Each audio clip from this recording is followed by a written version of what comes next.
Merci Madame la Présidente. Monsieur le Premier ministre, ma question s'adresse à Monsieur le ministre de l'Intérieur et des Outre-mer. Monsieur le ministre, permettez-moi de vous rappeler des chiffres que vous connaissez, car il s'agit des chiffres communiqués la semaine dernière par votre ministère.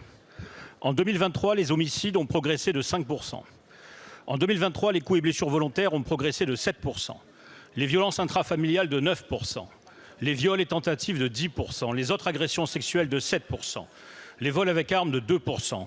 Les cambriolages et dégradations volontaires de 3%. Les trafics de stupéfiants de 4%. Les escroqueries de 7%.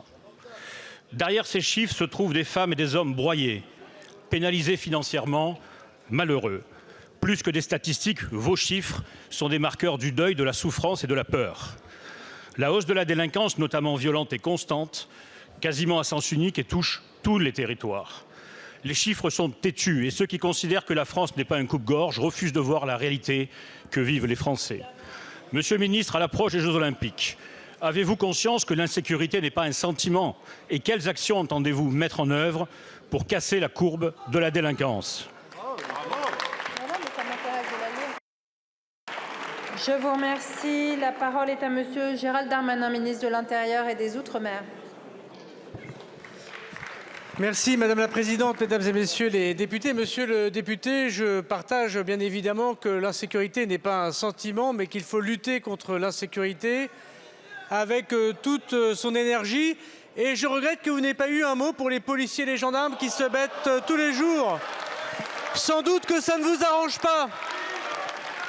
Sans doute que vous ne souhaitez pas les soutenir. Et moi, je veux dire que je suis fier d'être à leur tête depuis bientôt 4 ans parce que je sais qu'ils font un travail quotidien.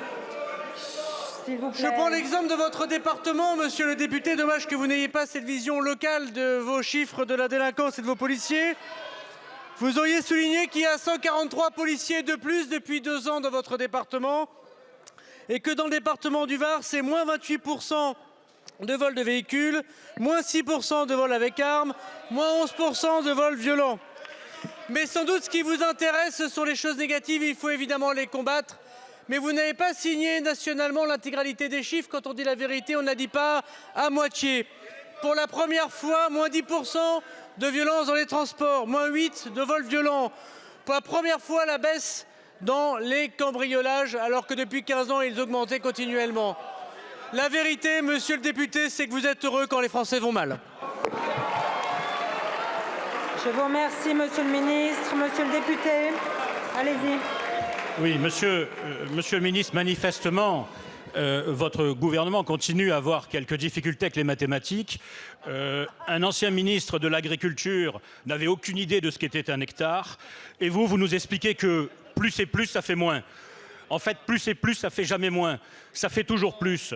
Et si depuis que vous êtes au pouvoir, les homicides volontaires ont progressé de plus de 30%, c'est pas qu'il y a moins de morts, c'est qu'il y en a 180 de plus par an. Donc merci pour les statistiques du Var, mais vous n'êtes pas le ministre du Var, hein, vous êtes le ministre de l'ensemble du pays.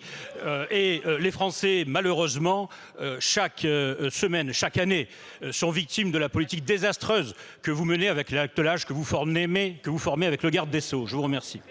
Je vous remercie, monsieur le ministre.